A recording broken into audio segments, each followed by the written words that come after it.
Yes, Sarananji. Let's chant Ananya Chetaha.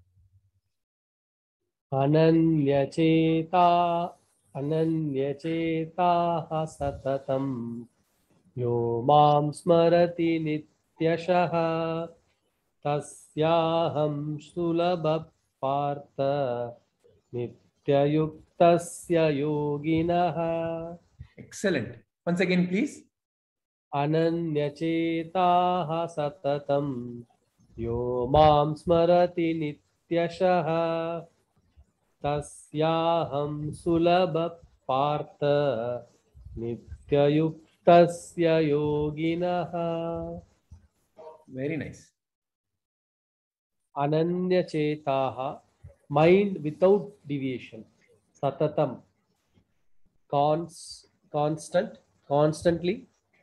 Ya, who, mam, me, smarati, remembers, nityashaha, at all times, tasya, of him, aham, I, sulabha, easily attainable, partha, oh partha, nitya yuktasya, always remembers me, yoginaha, for yogi. Very nice. For one who always remembers me without deviation, I am easy to obtain, O son of Partha, because of his constant engagement in devotional service. Wonderful. Yeah. Thank you very much, Sarananji. So Krishna is saying that the one who remembers me all the time will obtain me. And it is very easy. This is what Krishna is saying. So what are the different views or questions coming to your minds? Yeah, Vijay ji. Yes, Sasha ji. But in the shloka, it is said that one who remembers me without deviation will, I mean, it is easy to obtain God. But how do we measure, or how do we, I mean, know that we have obtained God, or we have, I mean, we are realizing God? Okay. So, first and foremost, let's talk about the journey and the destination. See, for example, when you're going from Bangalore to Mysore, there are certain places. Have we gone through Ramanagaram? Have we gone through Maddur? Have we gone through Mandya? Like that, there are certain places that come which indicate to you, oh, when I look at the map, this is the right map. Okay, I'm on the right track. So here, when it comes to, say, God realization, self-realization, then similarly, what are the indicators? The first and foremost indicator is that you are feeling a lot more peaceful. Whatever is happening around you has started bothering you less and less. Earlier, if somebody called you something, for maybe 2-3 days, it would take to recover. Now, maybe say within some time, you're back. So one is, you are able to remain peaceful and calm most of the time. One of the signal. Second signal is, without necessarily doing anything, so-called great vacation. I went to Goa, or I went to, Paris. Without doing any such so-called exotic things, you're able to remain happy. You look at the sunshine and you feel, wow, what a wonderful world. You look at a child smile and you feel, my goodness, what a nice, radiant smile. So, what some people may term you as you start becoming a little bit crazy. Okay, so people call you Paitikaran or loose. Okay. Thankfully, they don't put you into Nimans, but suddenly, for no reason, you are feeling happy. You same day-to-day things, but now, they crack you up.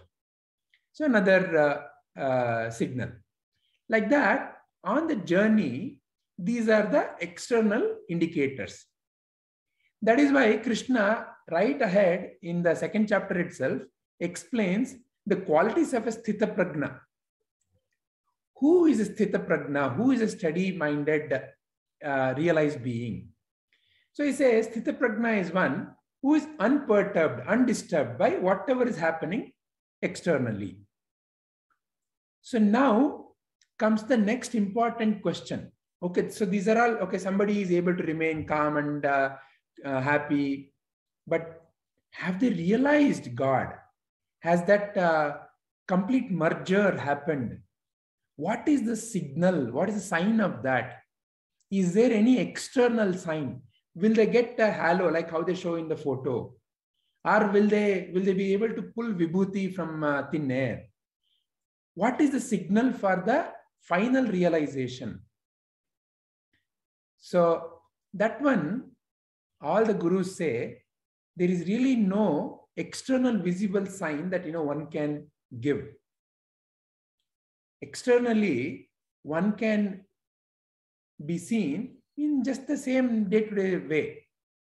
But what is the internal state is the most important pointer all the gurus give.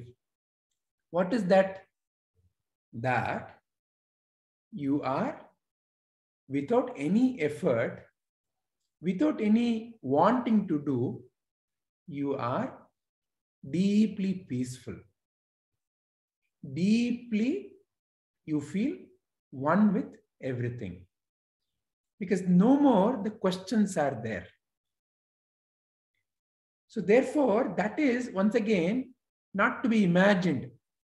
Okay, have I, this is a classical question that all of us face. Am I on the right track? Valid question. We need to definitely ask that question. Am I on the right track?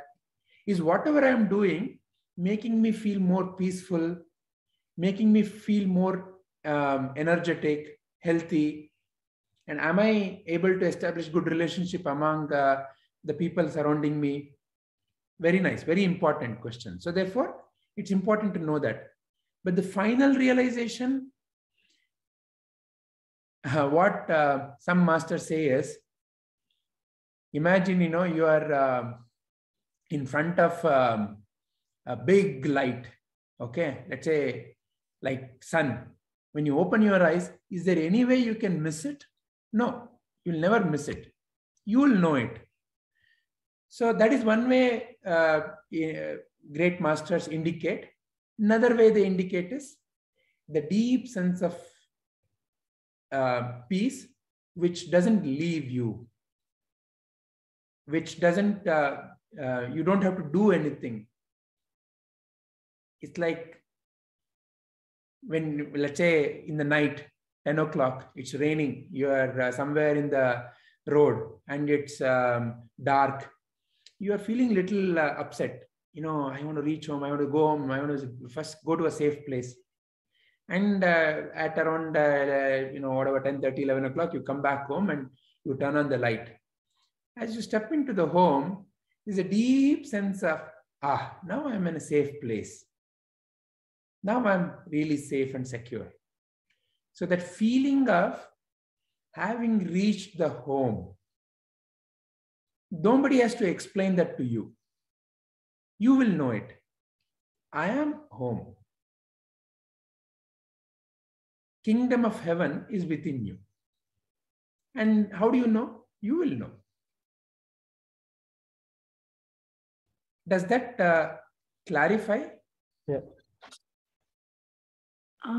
Yes, Vijay. But sometimes we go by the pointers like what is told by others also, right? Sometimes. So for me, when peace is like looking at the sun, or happiness is when looking at the sun. But what others define it is in a different way. So if I'm disturbed, or if I'm not at peace, does that mean? Okay, let's understand when others say something and I get disturbed, it means that who is getting disturbed is still there. somebody is getting disturbed. Who is that?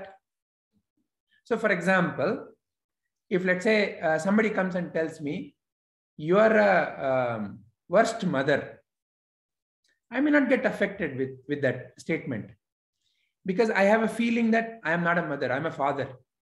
You know, I'm connected to an idea called a father. So I have no feelings, I have no experience of being a mother. So when somebody comes and says, you're a worst mother, I may not get upset so much.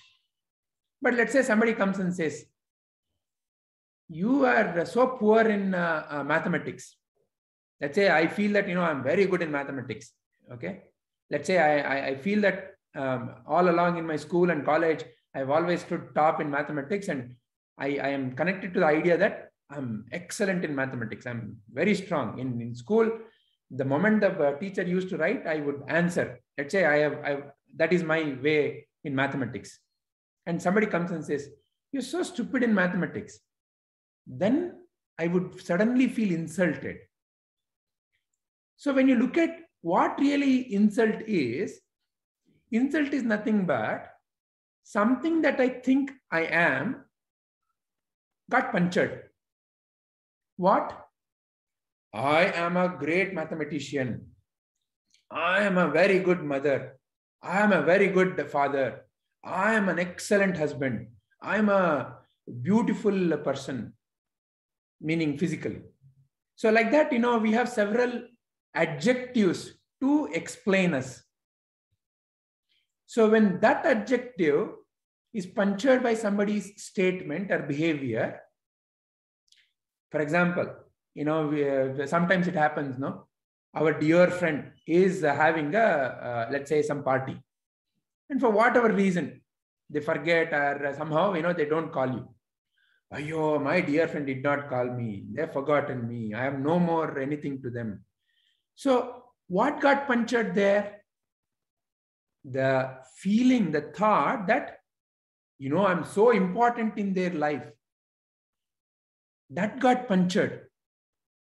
So therefore, insult is always based on the boundary that I've created in my mind. Let's say I feel I'm an Indian, I'm a proud Indian. Somebody comes and says, oh, Indians are clumsy people. Look at your streets. You guys don't even know ABCD of cleaning, and you are here to teach the whole world. Vasudhaiva Kutumbakam. Go clean your backyard first. If somebody comes and says that, I'm a proud Indian, I will feel insulted. So insult, where is insult happening? In the mind. How it is happening? Based on the idea that I have in the mind. If I go to a very small baby, newly born baby, and say, India is a clumsy place, baby will not react. Why? In the baby's mind, still there is no boundary. There is no concept that I am an Indian, which is developed yet. So there is no concept. For example, even if I call that baby, you are a stupid like donkey, the baby will not mind. Why? There is no concept called donkey. There is no concept called stupid. I get insulted. Why? Because now I have all those concepts developed. So therefore, insult means what? Something that I have created as a concept in my mind got punctured. So what is one of the sign of a sthita prajna? He is undisturbed by whatever happens externally. So the critical question is, yeah, he is undisturbed. Oh, they are all great people, appa. You know, Ramana Maharshi is great. Ramakrishna is great. Prabhuji is great. But you leave them, they are different. Look at my life. That's how we usually start off, no? My life is totally different, you know. If they had gone through my mother-in-law, or if they had gone through my wife or my husband, they would have understood. No, it is not who you are with or what situations you are in. It is what you have realized within. So towards the end of his life, Sri Ramana Maharshi had a big lump in his throat, which had to be operated. But people who have visited him even during all those times have recollected and recounted and documented that the kind of the peace on his face and around him never left him. And people used to go and beg him, go and take a treatment, go and get it cured. Out of their pressure, he underwent the surgery. So Sthita Prajna is not because somebody is blessed or somebody has some superpower. It is with the right understanding. What is the right understanding in this particular situation? That I have created these boundaries in my mind. That I have given the meaning that donkey is a stupid animal. That is why if you see the picture, see garbage in, garbage out. If I put the meaning that donkey is a stupid animal, if somebody comes and tells me you are a donkey, I would naturally get affected. I would naturally feel insulted. But let's say if I put the clarity that, hey, donkey is not really stupid. Donkey is actually very intelligent. For that matter, everything in this existence is intelligent. Look at it. Look at your eyes, how they work. Look at your ears, how they work. Look at any animal. How can anybody in the right clarity call anything as stupid? Which means that they have not yet realized the wow of the existence. It's only a sleeping mind that would say, leaf, what is there to see? One leaf can take away my entire life to just look at, its intricate beauty. So therefore, it's all in what kind of an understanding I have put in my mind. If I have put the understanding of the right kind, freedom in, freedom out. That is why you see this picture. See, Rishi Valmiki, before he became Rishi Valmiki, he was a thief, murderer. He would kill people. He would kill them for their money. It was Narada Muni who asked him the critical question. You're doing all this for whose sake? He said, I am protecting my family. I'm protecting all the colleagues here. See, all my colleague friends, all these, I am protecting them. I'm giving them life. Oh, is that so? Go and ask your family. Will they carry all your baggages? Whatever you've done, you've hurt so many. So you collected so much of debt, so much of negative, so much of papa. Will they carry that also? Go and ask, because they have now partaken in your looting. Will they also partake in, when misery strikes you? Because you have put all these seeds of chili. They will bear fruit. When they come, will they partake? He went to his blind father. He said, I am old fellow. It was your duty to take care of me. I never asked you to be a thief. His wife said, what is that? I have to take care of my 2 little children. If I partake in your wrongdoing, who will take care of them? It is your responsibility as a husband to take care of the family. I never forced you to become a thief. His colleagues, no. It was only for because, we found you and you are stronger, we stuck with you. Why should we take care of or take part in your sins? So now that thief starts realizing that he has been doing things with a wrong understanding of life. And even though he kind of threatened Narada Muni to kill him and everything, Narada Muni was undisturbed. And even when he put this question and he went home and to come back, Narada Muni hadn't escaped. He was still patiently waiting for this Ratnakara to come back and to give him the answer. Now a sense started creeping in the mind of Ratnakara that there is something far more deeper and valuable in life. All along, I've been living the life with the wrong understanding. And that is the seed for transformation.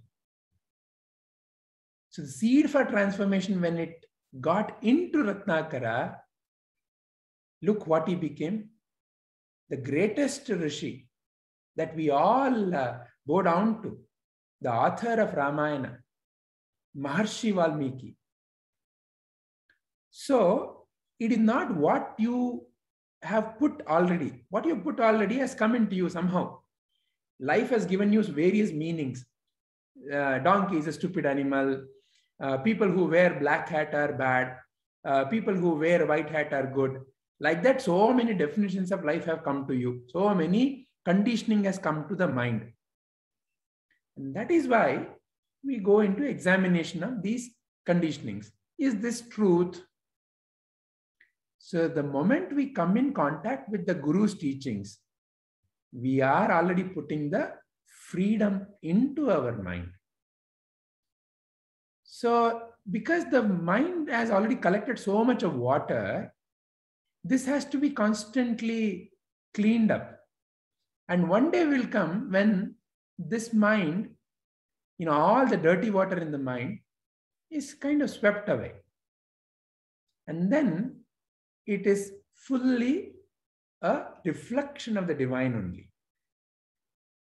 So therefore, it is not what others say that matters. It is what is the clarity I have within that matters. Others can say 100 things. Somebody may come and praise you. Somebody may come and insult you. But what is the understanding I have? What is the clarity I have about life? That determines my inner state. And that nobody can disturb. Please realize. People can come and hurt you outside. People can force you outside. People can hit you. But how you are inside, nobody can snatch away your inner freedom. Your external freedom can be curtailed. Externally, so many situations can be against your, let's say, body and mind. But how are you inside? That cannot be disturbed. So Krishna is saying, get into that, evolve into that, Arjuna. How? Through devotional service. Continuously be involved in doing whatever you're doing as an offering. That is devotional service. What is the greatest devotional service? Among all the different kinds of yajnas in that is prescribed, Panchamaha yajnas, the Rishi yajna is the highest. Taking the message of the great masters, realizing that and distributing that. Like how Ashaji, now you're involved in Gita classes, that is the greatest yajna.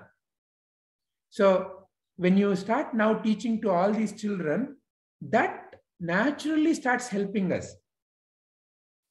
It is like when one teaches, two learn. So therefore, the stability comes through what kind of activity we get involved in. Yeah. One more reason, like to not start off is like, I just wanted to know whether we are really on the right track to just teach. So that is also one of the reasons. So I just wanted to know, like it is a slow and slow process, right? Like whatever we have already known and we are used to, I mean, like conditioning, like whatever thoughts we have inside, maybe slowly to get it purified. So to get it purified, only the path is given. Yeah. See, what you are in constant remembrance of, that only grows in your life, isn't it? Yeah. If let's say every day morning, some people have this habit. As soon as they wake up, news is on. During coffee, during tea, during discussion, during food, news is on. And what are they showing in news? Rape, murder, robbery, killing, somebody deceiving somebody. So news is full of that information. Now, what information goes into their mind? That information only. How will they be in life? Fearful, of course. They'll be afraid of taking one step outside. They will not be able to trust anybody in life. Why? Because that is the kind of information they're constantly putting into their mind. That's why again and again here, garbage in, garbage out. I am responsible now.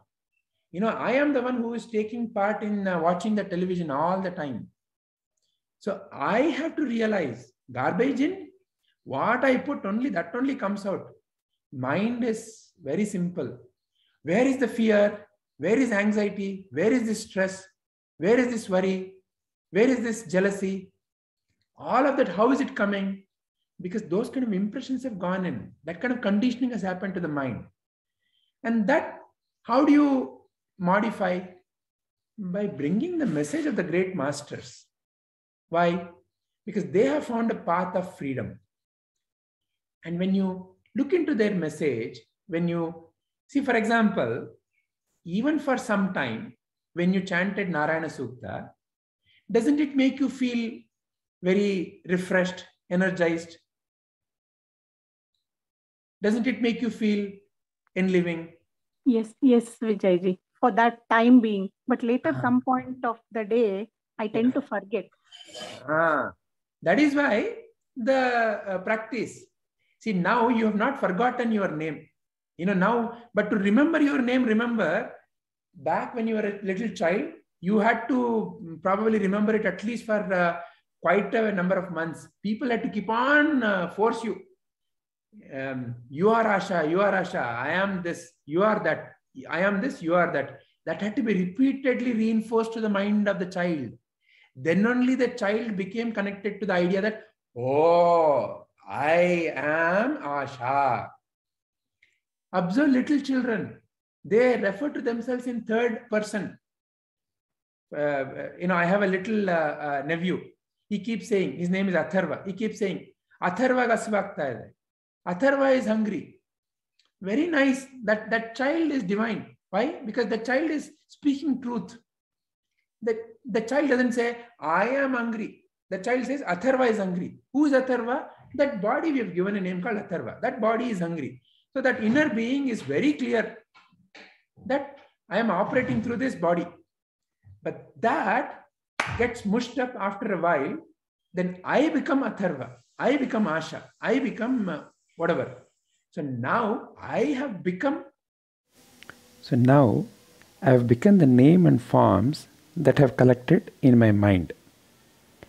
Like that, I forget my original nature as a nameless, formless being who is operating through this body and mind, and I become that name and form that the society starts giving me.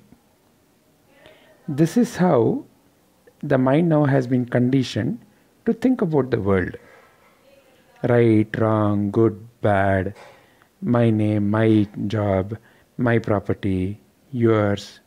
All these distinctions have come into the mind through the impressions that I've gathered from the world. Now this one did not happen overnight. Over a period of time, this conditioning happened. So how to remove this conditioning? So what kind of message now I constantly give space to in my mind, that what grows in, isn't it? So now, instead of I thinking about all the nonsense that they show in the news, when I start giving space in my mind to the truth that the Sri Krishna gives us in Bhagavad Gita, are the great masters, what kind of message, what kind of life they led, and to think about that constantly and to take that message to others, that itself starts purifying the mind. Now, those kind of impressions are growing in the mind. So this is the freedom in, freedom out. What kind of information I put into the mind, that only comes out. And that only manifests in my mind.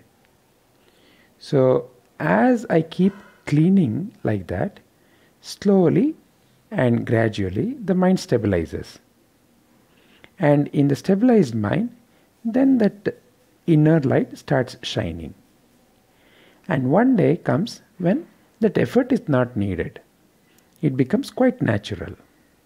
That is the whole part of this journey.